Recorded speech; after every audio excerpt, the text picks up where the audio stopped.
নমস্কার, চলে এসেছি আজকের আপনাদের সামনে একটি নতুন ভিডিও নিয়ে। আজকে আর কোনো বাজি বা ফায়ারওয়ার্কস নয়, আজকে চলে এসেছি সিমেন্টের কারুকাজ।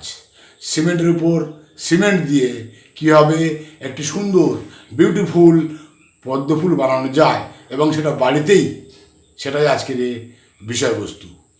তো চলে আসুন আমার চ্যানেল টেক শো হাউসে। আর এই ধরনের ভিডিও পেতে বা দেখতে হলে আমার চ্যানেলটি সাবস্ক্রাইব করুন এবং লাইক করতে ভুলবেন না। আর আপনাদের কমেন্টস অবশ্যই জরুরি। কমেন্টস পড়ার পর আমি বুঝতে পারবো আপনারা আমার থেকে কি চাচ্ছেন, আমি সেরকমইভাবে আপনাদের সার্ভ করব।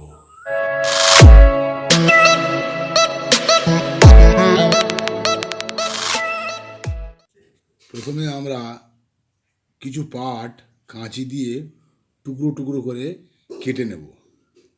কেটে নেওয়ার পর ওই টুকরোগুলো আমরা আঙুলের সাহায্যে, হাতের সাহায্যে ফাইবারগুলো ছাড়াবো। ফাইবার যে তন্তুগুলো এক করে ছাড়াবো ভালোভাবে, যেন দলা পাকিয়ে না থাকে, পরিষ্কারভাবে আমরা ছাড়াবো। এগুলো কী হবে না, সিমেন্টের সঙ্গে যখন মিশিয়ে জল দিয়ে কাদা কাদা করা হবে, সেই সময় সিমেন্টের ভিতরে এই তন্তুগুলো থেকে যাবে। তাতে করে কী হবে, সিমেন্টের যে পাপড়িগুলো যখন বানাবো আমরা, পরবর্তীকালে দেখতে হবে যখন পাপড়ি আমরা বানাবো, তো সেই পাপড়িগুলো শক্তিশালী হবে, হঠাৎ সহজে ভাঙবে না। এই কারণে এই তন্তুগুলো আমি ব্যবহার করছি।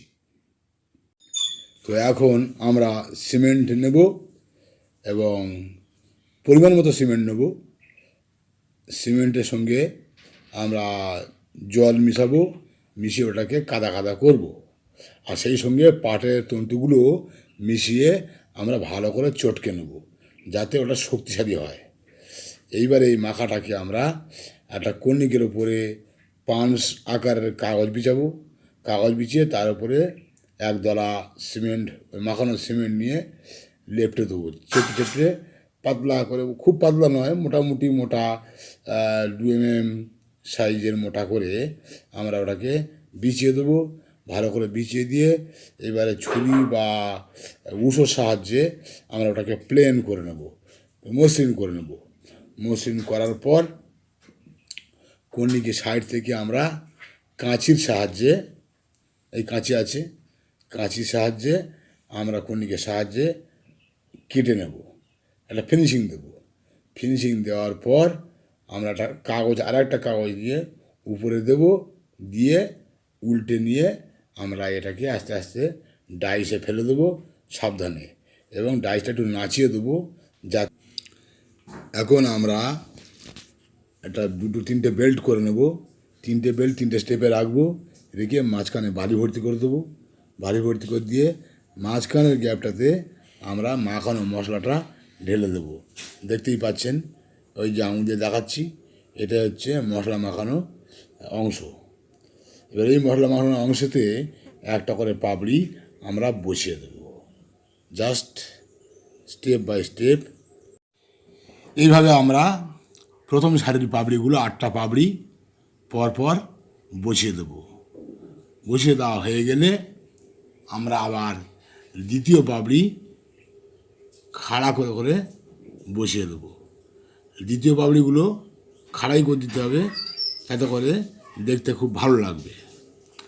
তো এরপর আপনাদের যদি মনে হয় শুয়ে দেবেন, তো শুয়ে দিতেও পারেন, সেটা আপনাদের উপর নির্ভর করবে আপনারা কেমন দেখতে চান বা কেমন করে সাজাতে চান। ভালো করে গুছিয়ে দিতে হবে, যাতে কোনো পাপড়ি নড়ে না যায়। যদি নড়েও যায়, ভালো করে সাইজ করে ঢুকিয়ে দিয়ে আবার সাইড থেকে, ভিতর থেকে এবং বাইরে থেকে মশলা, ওই মাখানো মশলা, সিমেন্টের মশলা দিয়ে সেটে দিতে হবে। এবারে মাঝখানে গর্ত রাখার জন্য আরও একটি 2.5 ইঞ্চি কাগজের রিং তৈরি করে তাতে বালি ভরে দিতে হবে। বালি ভরার পর ওই জায়গাটা গোল করে একটা আলাদা বোট চাকতি মতো কেটে নিতে হবে, মাপ করে কেটে নিতে হবে। মাপ করে কেটে নেওয়ার পর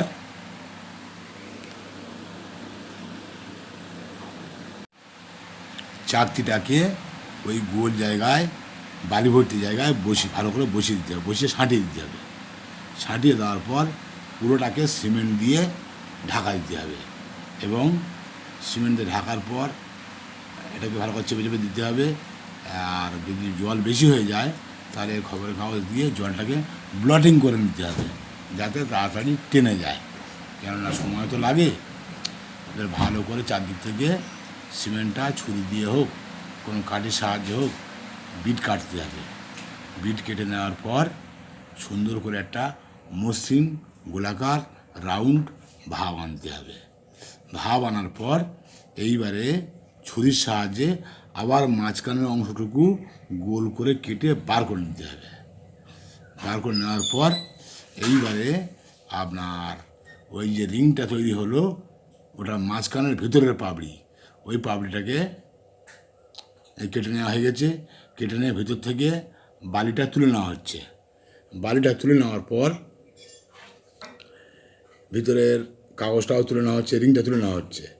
তুলে নেওয়ার পর এইবারে এখন ভিতরের অংশটাকে পাপড়ির আকারে কাটতে হবে।